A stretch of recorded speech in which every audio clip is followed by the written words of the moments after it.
Well, good afternoon, everyone. I hate to be the bearer of bad news, but winter has arrived outside. It is snowing outside. Not a lot, don't get worried. But it is a little chilly. Good afternoon, my name is Katie Clark-Sieben. I'm the Commissioner of the Department of Employment and Economic Development, and I'm just pleased to see so many familiar faces across the room and be here with all of you today. And I'd like to just start today's remarks by acknowledging where we are today. In this space with this robust agenda and all the success we've experienced so far. When I was reflecting on today's event and what the message from the state, from DEED should be, it hit me how far we've come on broadband development in such a short amount of time. While there's still much work to do, I think it's important to recognize these efforts and that parts of our state are feeling the impact and the power of increased speeds and what it can do for e-commerce, education, public works, and other community building efforts. And in the spirit of that accomplishment, I'd like to take just a moment to play a voicemail that we received at DEED last month from Marla in Fairview Township, who experienced the power of broadband as a result of DEED's Broadband Development Program grants. So let's have a listen.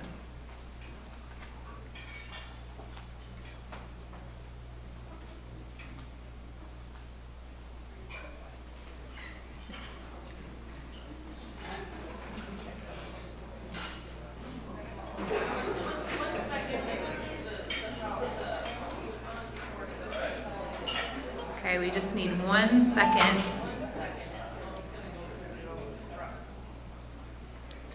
Do you know how nice it is to click send on an email and have it actually leave the computer and go where it's supposed to go? I'm so excited. This is Marla. I just had to call you and tell you I got hooked up yesterday and everything seems to be working perfectly. I can switch between websites and not have to sit and wait and wait and wait. It doesn't take 20 minutes for an email to go. Thank you, thank you, thank you.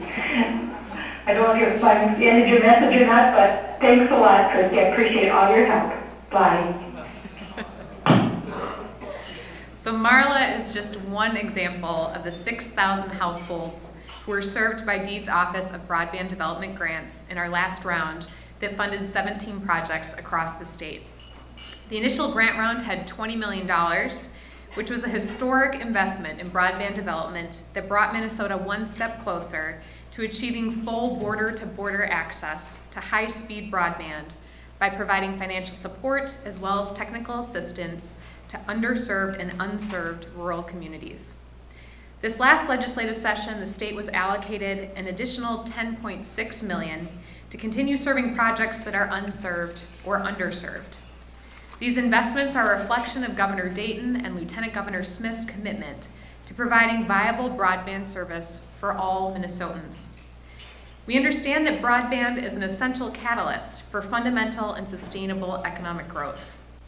Not only does quality high-speed broadband enhance educational and workforce training, but it drives innovation. Factors that encourage a robust and thriving economy that can help Minnesota compete in today's global economy. And as you all know, Greater Minnesota has a more challenging time with access to quality broadband because it's more expensive. From an economic development perspective, not having access to high-quality broadband limits our state's ability to remain competitive. Students can't gain access to online resources, schools can't use new innovative tools, teaching methods, and businesses don't have the reliable high-speed connections they need to connect to the global marketplace. But we have thousands of success stories like Marla's across the state. There are even more Minnesotans who are still waiting. They're waiting for the ability to connect to that global marketplace. So it's not surprising that this past funding round for DEED's competitive program, the state received 44 applications from entities requesting nearly $30 million of the $10.5 million the state has to allocate. We wish that we could fund every single project and support the nearly 300,000 households that are currently underserved or unserved. It's important to acknowledge that connectivity is only the first phase of broadband development for Minnesotans, Providing access will help businesses expand, will link citizens to educational resources and government services. It will connect Minnesotans to one another around the world. But we are also focused on our long-term strategies. Access is the first step, but that is also why DEED provides technical assistance. Educating Minnesotans on the power of what high-speed broadband can do is another big piece of that puzzle. So we still have a lot of work to do, which I know everyone in this room knows and understands. And we are fortunate to have all of you as partners in our work to do this work. DEED houses the Office of Broadband Development, but we also work with the Governor's Task Force on Broadband to help develop policies to promote the expansion of broadband access throughout the state. The task force is made up of key partners throughout the state. It has a balance of broadband interest, including users, institutions, and providers. The Governor's Task Force is responsible for developing recommendations for an action plan to identify and address disparities in access for Minnesotans. We will all continue to work together on progressing Minnesota forward on broadband development. While Minnesota leads the nation in many categories, from quality of life to the best place for business by CNBC, we recognize that we still have work to do, that all of our citizens need to have access to the same opportunities. And broadband is a key ingredient to our statewide success and will ensure our long-term economic sustainability. So with that, I'd like you to join me in welcoming the chair of the Governor's Task Force, Margaret Anderson Kelliher.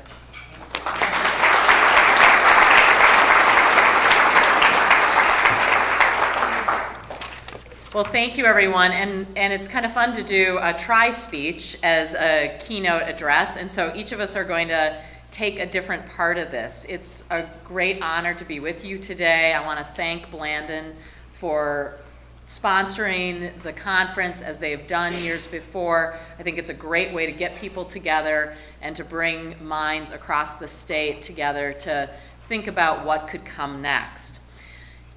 This task force was established in 2011 by Governor Dayton, and the task force, as you've heard, really makes both a recommendation to the governor, and frankly, we take it a little further, and we say that we're making a set of policy recommendations and plan that is also available to the legislature and to other policymakers across the state.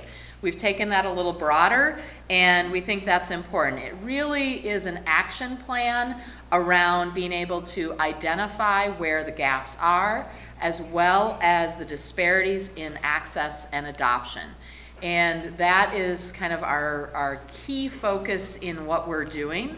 We want to ensure that all homes, schools, hospitals, businesses, and basically everyone in the state has border-to-border access. And we have taken on the adoption role, even though that adoption piece wasn't in the original order. The task force, as the commissioner mentioned, is made up of 15 task force members representing broad community categories. So the community categories include the consumer category, business and residential users, education and healthcare institution and representatives, traditional telephone and cable companies at the table, wireless providers, metro and rural local government units. And with only 15 slots, you can imagine there's been a lot of competition over the years to try to have someone be placed on the task force from a certain area. So this last time when the governor made appointments, I think he paid a special attention to where task force members might hit one or two of those categories together. So what I'd like to do now, if you're a member of the current task force, if you'd stand and stay standing, so stand up. I know we have a number of task force members in the room right now. Don't be shy, and I think Bernadine is out of the room. Come on, Denise. You need to stand up. And then the other group I want to recognize as you're still standing is anyone who has served in the past on the task force. Because I know we have a number of past task force members who are in the room that served under either Governor Pawlenty or Governor Dayton. And so we want to thank you, and I thank all of you for your service.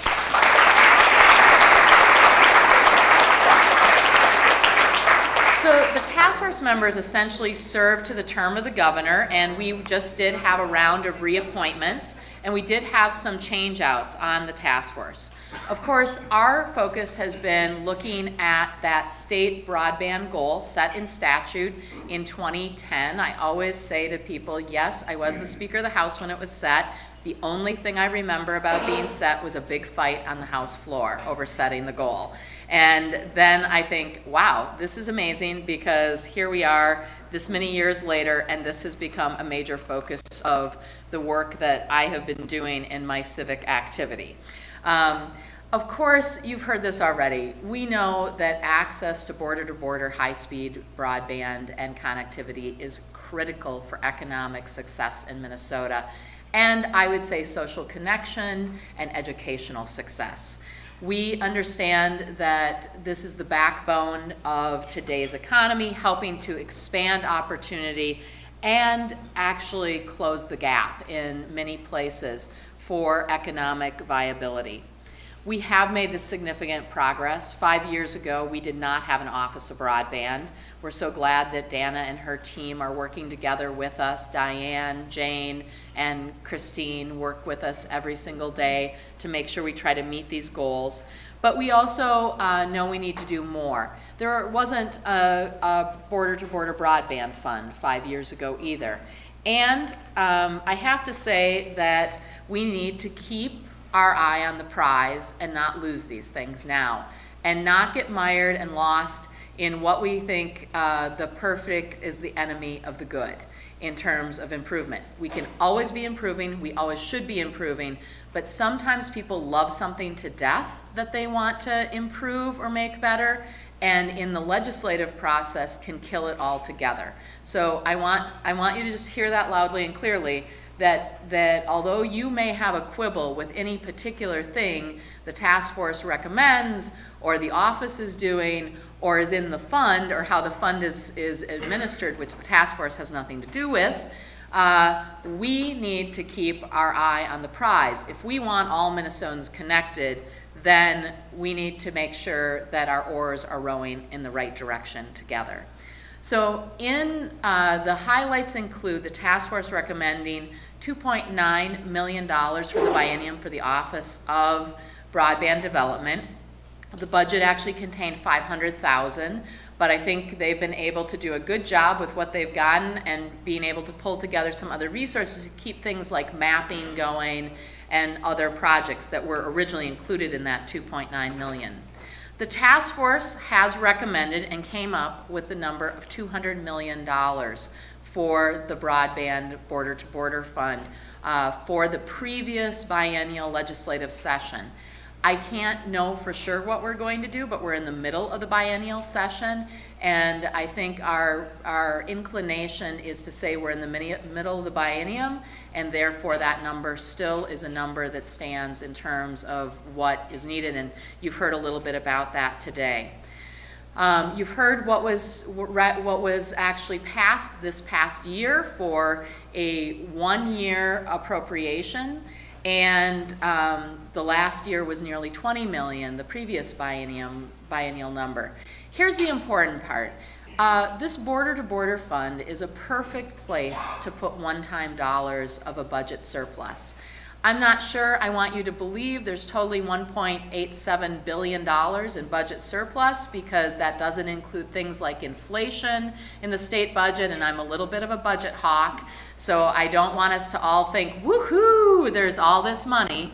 But there is going to be some money that is available, and the border-to-border fund is one of those great places where, in the parlance of the state legislature, there are no tails on this money.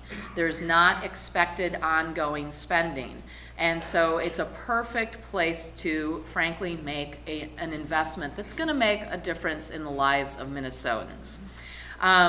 We think that we do need more dollars for the operations of the Office of Broadband to support the office and to help DEED in what work they're doing. We also see that there are important connector community institutions, and the task force has always recognized this, that our goal is to make sure we get border-to-border connectivity to all Minnesotans. But in the meantime, there are important institutions like libraries and schools that mean that students have access, and there's some unique ways that we're hearing about around the state where libraries and schools are able to take access outside of their building and provide it to families at home. In some cases, in conjunction with a provider, in some cases, using their own network services. And so we want to also just make sure that there is an increase in the library telecommunications aid fund. We have recommended $6.6 million. And increasing the telecommunications equity aid for schools to $9.75 million. This is in